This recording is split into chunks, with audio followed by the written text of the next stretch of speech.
कला के साथ व्यापार भी है, मगर अनाप शनाप धन खर्च कर देने मात्र से कोई भी फिल्मकार अच्छी और मनोरंजक फिल्म नहीं बना सकता, यह कट सत्य है। फिल्मकार अपनी कला और कंटेंट के प्रति ईमानदार ना हो, संजीदा ना हो, तो वह केसरी वीर जैसी घटिया फिल्म ही बनाकर रख देता है।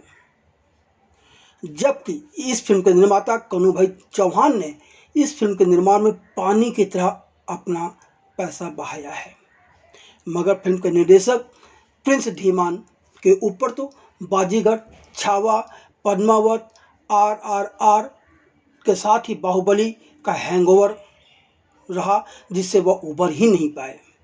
फिल्म के कई दृश्य इन फिल्मों के साथ ही एक और फिल्म है जो कि रिलीज नहीं हुई है अभी तक, द फ्लैग की भी याद दिलाते हैं। द फ्लैग नई फिल्म नहीं है, लगभग 10-15 साल पहले इस फिल्म का निर्माण किया गया था, जिसमें अस्मित पटेल हीरो थे। इस फिल्म की कहानी कच्छ की ग्रामीण पृष्ठभूमि में राष्ट्रवाद व स्वतंत्रता संग्राम की ही है, जिसमें कच्छ गुजरात के एक गुमनाम सेनानी की कहानी बयां की गई है। इस फिल्म में झंडे के इर्द गिर्द जो दृश्य थे, उसी तरह के दृश्य इस फिल्म में भी नजर आते हैं। माना कि दोनों फिल्मों का कालखंड अलग अलग है, पर दृश्य जो को क्यों फिल्माए गए हैं। द फ्लैग भले ही सिनेमाघरों में रिलीज न हुई हो, मगर इस फिल्म को कई इंटरनेशनल फिल्म फेस्टिवल में काफ़ी सराहा गया था। अफसोस इस फिल्म के निर्देशक व निर्माता की असामयिक मृत्यु के बाद इस फिल्म का क्या हुआ, कम से कम मुझे तो नहीं पता है। हाँ, अस्मित पटेल को तो इस फिल्म की अच्छी तरह से याद होगी, क्योंकि यह उनके करियर के बेहतरीन फिल्म है। और उस वक्त जब मैंने फिल्म देखी थी, पूरी फिल्म नहीं देखी थी, लगभग 40 या 50% सीन देखे थे, तो मुझे लगा था यह फिल्म कमाल करेगी। यूं भी सौराष्ट्र गुजरात के वीर योद्धा हमीरजी गोहिल पर सबसे पहले 2012 में नीलेश इंदु मारुति मोहिते द्वारा निर्देशित गुजराती फिल्म वीर हमीरजी रिलीज हुई थी। इस फिल्म को ऑस्कर में भारत का प्रतिनिधित्व करने के लिए भेजने की भी चर्चाएं हुई, कोशिश भी की गई, पर अंत में इस फिल्म की जगह बॉलीवुड फिल्म बर्फी ऑस्कर में भेजी गई थी। अब 13 साल बाद निर्माता, लेखक और सह निर्देशक कन्हू भाई चौहान और उनके परिवार ने उसी कहानी को केसरी वीर में पेश किया है, जो कि 23 मई को सिनेमाघरों में पहुंची है। फिल्म के निर्माण पर कन्हू भाई चौहान ने करोड़ों रुपए खर्च किए हैं, और फिल्म में जैसा कि बताया गया है, उसके आधार पर यह उनकी पत्नी की इच्छा थी कि इस सपूत पर, इस वीर योद्धा पर फिल्म बनाई जाए। उसी का उन्होंने इस फिल्म को बनाकर पूरा किया है। अफसोस इस फिल्म का प्रचार शून्य रहा। गुजरात के सौराष्ट्र स्थित भगवान शंकर के सोमनाथ मंदिर पर 17 बार विदेशी आक्रांताओं ने हमला कर इसे लूटा था। कई बार इस मंदिर का पुनर्निर्माण भी हुआ, इसे तोड़ने का प्रयास हर बार किया गया। यह ऐतिहासिक तथ्य है। वर्तमान सोमनाथ मंदिर का पुनर्निर्माण भारत के पहले उप प्रधानमंत्री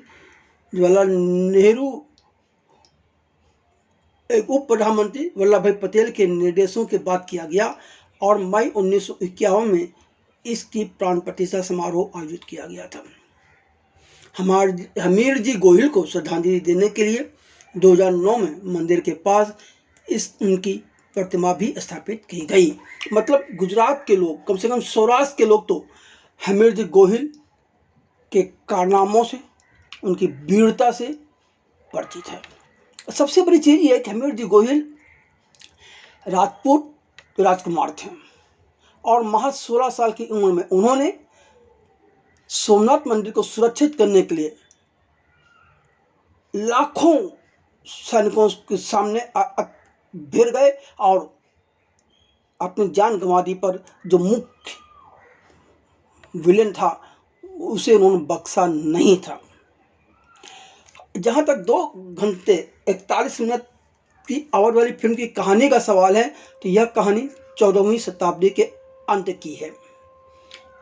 यह फिल्म उस गुलाम हीरो हमीरजी गोहिल की है, जिस किरदार में सूरज पांचोली हैं, तथा हमीरजी गोहिल का साथ उस वक्त दिया था मेघराज वेगदाजी, जिस किरदार में सुनील शेट्टी हैं। ये दोनों बहुत बहादुर योद्धा थे। मेघराज वेगदाजी का संबंध भील जाति से था और वह भगवान शंकर के बहुत बड़े पुजारी थे, जबकि हमीरजी गोहिल राजपूत थे। इन दोनों ने सोमनाथ मंदिर की रक्षा के लिए अपने सैनिकों के साथ, अपने लोगों के साथ मिलकर तुगलक साम्राज्य के खिलाफ लड़ाई लड़ी थी। जी हाँ, हमीरजी गोहिल और वेगदाजी सौराष्ट्र के इन दो निडर योद्धाओं ने 14वीं शताब्दी में तुगलक वंश के उत्पीड़न के खिलाफ अपने धर्म और लोगों की रक्षा करते हुए अपने प्राणों की आहुति दी थी। यह फिल्म व्यापक रूप से ज्ञात ऐतिहासिक विवरणों से प्रेरित है, पर कहीं न कहीं कल्पना का भी सहारा लिया गया है, ऐसा फिल्म कहती है। फिल्म की कहानी सोमनाथ मंदिर की रक्षा के लिए तुगलक के सिपह सालार जफर खान इस किरदार में विवेक ऊपर आए हैं और उसकी सेना के खिलाफ हमीरजी गोहिल और मेघराज वेगदाजी की लड़ाई की कहानी बयां करती है। फिल्म की शुरुआत सोमनाथ मंदिर के पौराणिक महत्व को समझाते हुए होती है, जिसे शरद केलकर की मधुर आवाज़ में सुनाया जाता है। उसके बाद हमीर जी की एंट्री होती है। हमीर जी जब जंगल में अपने दोस्त साथ घूम रहे होते हैं, तब जंगल में शेर को बचा रही राजल से उनकी मुलाकात होती है और दोनों में प्यार हो जाता है। पता चलता है कि वह भील जाति के नेता मेघराज वेगदाजी की बेटी है। वेगदाजी महादेव के एक ऐसे भक्त रूप है जो कि अपने व्यवहार में लगभग ऋषि जैसे नजर आते हैं, लेकिन जब दुश्मन सामने आता है तो वह एक भयंकर योद्धा में अपने आप को बदल लेते हैं, जो अपनी कुल्हाड़ी की कच्ची शक्ति से चलाता है। बिल्कुल ऐसा लगता है जैसे भगवान परशुराम का उनमें उद्भव हो गया हो। तो फिर राजल, जिस किरदार में आकांक्षा शर्मा है, के जन्म की नई कहानी भी सामने आती है, जिससे पता चलता है कि राजल के असली पिता तो राजपूत थे। उधर तुगलक का सिपह सालार जफर खान सोमनाथ मंदिर को लूटने के लिए आगे बढ़ता है। तब हमीर जी, वेगदा जी व अन्य लोग जफर खान से लड़ते हैं, जहां हमीर जी व वेगदा जी को अपनी प्राणों न्यौछावर करने पड़ते हैं। अब बात फिल्म केसी वीर के प्लस और माइनस पॉइंट की। फिल्म निर्देशक प्रिंस धीमान ने राष्ट्रवादी जोश भरने के लिए मौजूदा चरण का फायदा उठाने के मकसद से केसी वीर को सोमनाथ मंदिर इर्द गिर्द कुछ ऐतिहासिक तथ्यों, किंवदंतियों और मिथकों को पटकथा में पिरोकर खुद एक मनोरंजक फिल्म के रूप में स्थापित करने की कोशिश की है। लेकिन इस काल्पनिक आख्यान ने ऐतिहासिक सटीकता की तलाश करना सार्थक होगा या नहीं, यह मैं नहीं जानता। सच तो यह है कि फिल्म में नौटंकी ज़्यादा नजर आती है। कई बार ऐसा लगता है कि इसे आला उद्दल की तर्ज पर गढ़ दिया गया है। 13 वर्ष पहले बहुत कम बजट में एक गुजराती भाषा में फिल्म बनी थी वीर हमीर जी, जिसका निर्देशन इंदु मारुति मोहिते द्वारा किया गया था। और इस फिल्म में हर चीज़ का बहुत बारीकी से ख्याल रखा गया था। इस फिल्म में सोमनाथ मंदिर के समुद्री तट के पास हुई असल लड़ाई को यथार्थ के धरातल पर पेश किया गया था। सभी जानते हैं कि समुद्र के किनारे घना जंगल होना तार्किक नहीं लगता, मगर केसी वीर के निर्देशक इस बात को तवज्जो ही नहीं दी। क्लाइमैक्स के सीन में मंदिर का सिर्फ एक झलक मिलना भी निराशाजनक है, जबकि पूरी लड़ाई के केंद्र में सोमनाथ का मंदिर था। तो पूरी लड़ाई के दौरान कहीं ना कहीं सोमनाथ मंदिर नजर आना ही चाहिए था, पर केसरी वीर में ऐसा कुछ नहीं होता है। फिल्मकार धीमान ने तो इस फिल्म को धर्मों के बीच विद्वेष फैलाने वाली फिल्म की तरह बनाया है, जबकि मुगल शासक तो विस्तारवाद में यकीन करते थे। कुल मिलाकर फिल्म के निर्देशक धीमान ने देश के गौरवशाली इतिहास व उसकी गरिमा के साथ खिलवाड़ ही किया है। वह भूल गए कि मुगलों का मकसद हिंदू धर्म का विरोध करना नहीं था, बल्कि अपने शासन का फैलाव विस्तार करना था। निर्देशक ने देशभक्ति की भावनाओं को जगाने पर ज़्यादा ध्यान दिया है। फिल्म लगातार वीरता के बारे में बात करती है, जिसे मुख्य रूप से मर्दाना आक्रामकता द्वारा परिभाषित किया गया है। जफर खान सोमनाथ मंदिर को तोड़ने आ रहा हो और उसकी सेना से राजपूत राजकुमार हमीर जी व उसके साथी लड़ रहे हों, तो हर दर्शक के अंदर जो भावना पल्लवित होनी चाहिए थी, वह कमज़ोर कथा कथन, कमज़ोर निर्देशन व कलाकारों के सुस्त अभिनय के चलते नहीं उभरती। किसी भी दर्शक के मन में कोई राष्ट्र की भावना, कोई वीरता की भावना और सबक दुश्मन को सिखा दिया, ऐसी कोई भावना उत्पन्न ही नहीं होती है। यह निर्देशक और लेखक दोनों की सबसे बड़ी कमजोर कड़ी है। वास्तव में कमजोर कथा ही नहीं, बल्कि फिल्म में दृष्टि और समन्वय की घोर कमी है।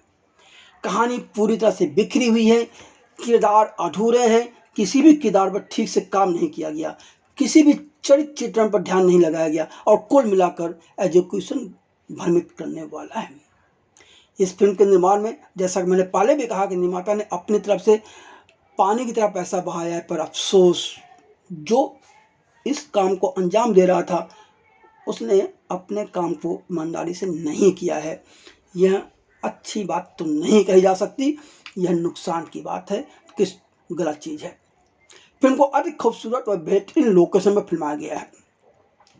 कैमरामैन ने हर दृश्य को नविराम बनाने की पूरी कोशिश की है। इसके लिए तो वह साधुवाद के पात्र है, पर अफसोस लेखन, निर्देशन व कलाकारों द्वारा सुस्त अभिनय के चलते फिल्म अच्छी नहीं बन सकी। सच यही है, किरदार भी ठीक से विकसित नहीं किए गए, एक्शन दृश्य अप्रभावशाली हैं, तमाम दृश्यों में दोहराव है, फिल्म में कई अतिरंजित दृश्य हैं। मसलन जब मेघराज वेगदा जी एक चट्टान से फेंके गए विशाल शिवलिंग को बचाता है, सबसे पहले वह त्रिशूल फेंककर उसके गिरने को रोकता है और फिर किसी तरह शिवलिंग को अपने मजबूत कंधों के नीचे रखता है, जो कुछ हद तक बाहुबली के प्रभास द्वारा शिवलिंग को उठाए जाने जैसा ही नजर आता है। मतलब आप कुछ अलग सोच भी नहीं सकते, जो पहले की फिल्मों में, पुरानी फिल्मों में दिखाया जा चुका है, आपने देख रखा है, उसी को आपने दोहरा दिया। हमीर जी और राजल की प्रेम कहानी भी ठीक से गढ़ी नहीं गई। वास्तव में लेखक व निर्देशक ने चरित्रों में काम ही नहीं किया। कई दृश्य लॉजिक से परे हैं। मसलन हमीर जी का सिर कट गया है, वह उसके दोनों हाथों में तलवार है और बिना धड़ के सिर्फ वह युद्ध कर रहा है, लोगों का खात्मा कर रहा है। इतने नहीं, जब ऊपर का धड़ ना हो तो वह देख नहीं सकता, इसके बावजूद वह निशाना लगाकर तलवार फेंक कर विलेन का खात्मा कर देता है। आप निर्देशक की कौन सी दूरदर्शिता कहेंगे? क्या दिमाग की उपज है? ये क्या कोई कला है? क्या कर रहे थे? खिलवाड़ कर रहे हैं या वीडियो बना रहे हैं कंप्यूटर पर? जी हाँ, सच कह रहे हैं, यह दृश्य किसी के गले नहीं उतरता।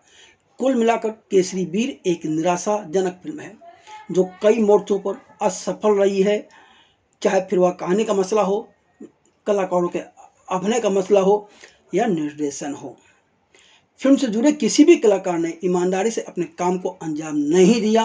लेकिन क्या होता है कि कलाकार को यदि स्क्रिप्ट पसंद ना आए, कलाकार को अभिनय करते समय यदि स्क्रिप्ट की मदद न मिले, संवादों की मदद न मिले और निर्देशक का सही गाइडेंस न मिले, तो भी कलाकार बेमन काम करता है। और यह फिल्म साफ साफ नजर आती है कि इसमें कहीं कुछ भी ऐसा नहीं जहां किसी भी कलाकार ने मन लगा के काम किया हो। हाँ, पूरी फिल्म में खून खराबा और एक्शन दृश्यों की ही भरमार है। यहाँ तक कि हमीर की प्रेम का राजल भी हमेशा अपनी वीरता का ही प्रदर्शन करते हुए नजर आती है। फिल्मकार ने अच्छाई बनाम बुराई और राष्ट्रवाद तक ही खुद को सीमित रखा। किरदारों की गहराई में जाने से वह बचते रहे हैं। इसके बावजूद फिल्म काफ़ी लंबी हो गई है, कुछ दृश्यों का दोहराव भी है। इसे एडिटिंग टेबल पर कसा जाना चाहिए था। हाँ, कुछ दृश्यों में भगवान शिव को समर्पित बैकग्राउंड संगीत और गुजराती संस्कृति वाली चीज़ें अच्छे ढंग से नजर आती हैं, लोगों को प्रभावित भी करती हैं। फिल्म का VFX वाहियात है। फिल्म के निर्देशक ऐतिहासिक कालखंड, ऐतिहासिक घटनाक्रम, मैथोलॉजी, राष्ट्रवाद, प्रेम कहानी का समुचित सामंजस्य नहीं बिठा पाए।